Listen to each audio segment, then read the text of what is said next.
Jezreelites. The Book of 2 Samuel. In the Old Testament. Read from the New King James. 2 Samuel chapter 3 verse 1 through 39. Now there was a long war between the house of Saul and the house of David. But David grew stronger and stronger, and the house of Saul grew weaker and weaker. Sons were born to David in Hebron. His firstborn was Amnon by Ahinoam the Jezreelitess.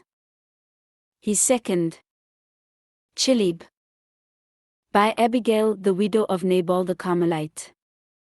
The third, Absalom the son of Maacah, the daughter of Talmai, king of Geshur. The fourth, Adonijah the son of Haggith.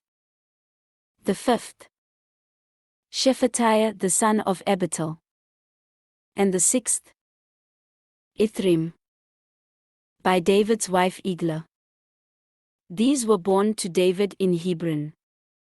Now it was so, while there was war between the house of Saul and the house of David, that Abner was strengthening his hold on the house of Saul.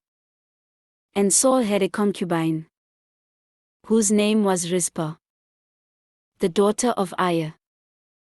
So Ishbosheth said to Abner, "Why have you gone into my father's concubine?" Then Abner became very angry at the words of Ishbosheth, and said, "Am I a dog's head that belongs to Judah? Today I show loyalty to the house of Saul your father, to his brothers, and to his friends, and have not delivered you into the hand of David. And you charge me today with a fault concerning this woman. May God do so to Abner, and more also, if I do not do for David as the Lord has sworn to transfer the kingdom from the house of Saul, and set up the throne of David over Israel and over Judah, from Dan to Beersheba." And he could not answer Abner another word, because he feared him. Then Abner sent messengers on his behalf to David, saying, "Whose is the land?" Saying also, "Make your covenant with me, and indeed my hand shall be with you to bring all Israel to you." And David said, "Good. I will make a covenant with you. But one thing I require of you. You shall not see my face unless you first bring Michal, Saul's daughter, when you come to see my face." So David sent messengers to Ishbosheth, Saul's son, saying, "Give me my wife Michal, whom I betrothed to myself for 100 foreskins of the Philistines." And Ishbosheth sent and took her from her husband, from Paltiel the son of Laish. Then her husband went along with her to Bahurim, weeping behind her. So Abner said to him, "Go, return." And he returned. Now Abner had communicated with the elders of Israel, saying, "In time past you were seeking for David to be king over you. Now then, do it. For the Lord has spoken of David, saying, by the hand of my servant David, I will save my people Israel from the hand of the Philistines and the hand of all their enemies." And Abner also spoke in the hearing of Benjamin. Then Abner also went to speak in the hearing of David in Hebron all that seemed good to Israel and the whole house of Benjamin. So Abner and 20 men with him came to David at Hebron. And David made a feast for Abner and the men who were with him. Then Abner said to David, "I will arise and go, and gather all Israel to my lord the king, that they may make a covenant with you, and that you may reign over all that your heart desires." So David sent Abner away, and he went in peace. At that moment the servants of David and Joab came from a raid and brought much spoil with them. But Abner was not with David in Hebron, for he had sent him away, and he had gone in peace. When Joab and all the troops that were with him had come, they told Joab, saying, Abner the son of Ner came to the king, and he sent him away, and he has gone in peace. Then Joab came to the king and said, What have you done?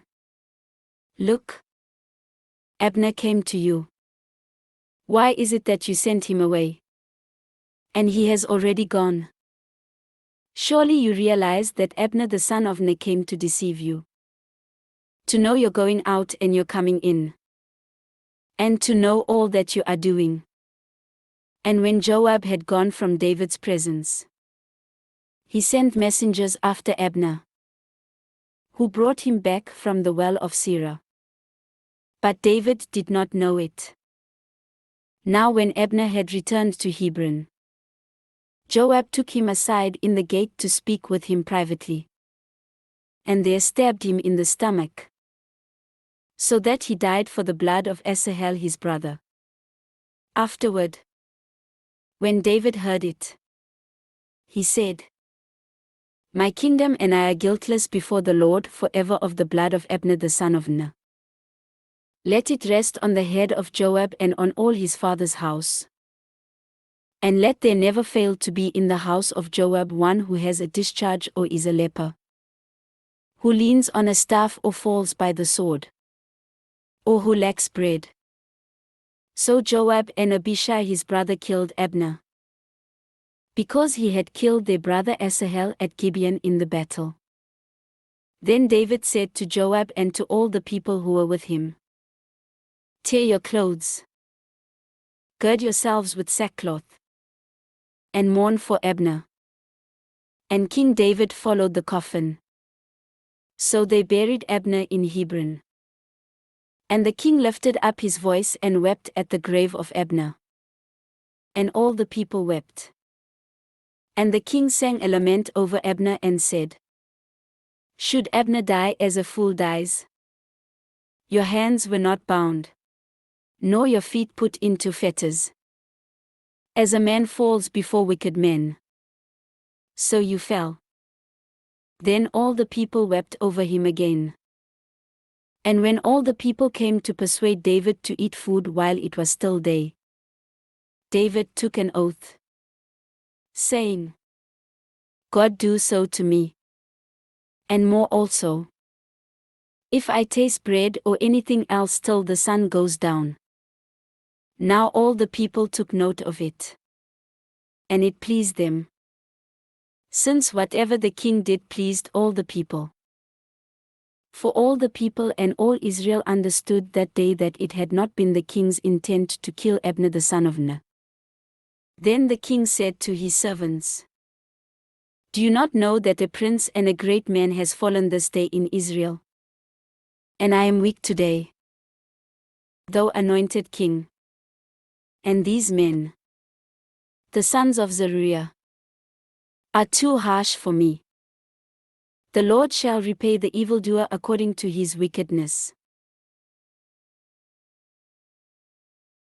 This ends 2 Samuel chapter 3.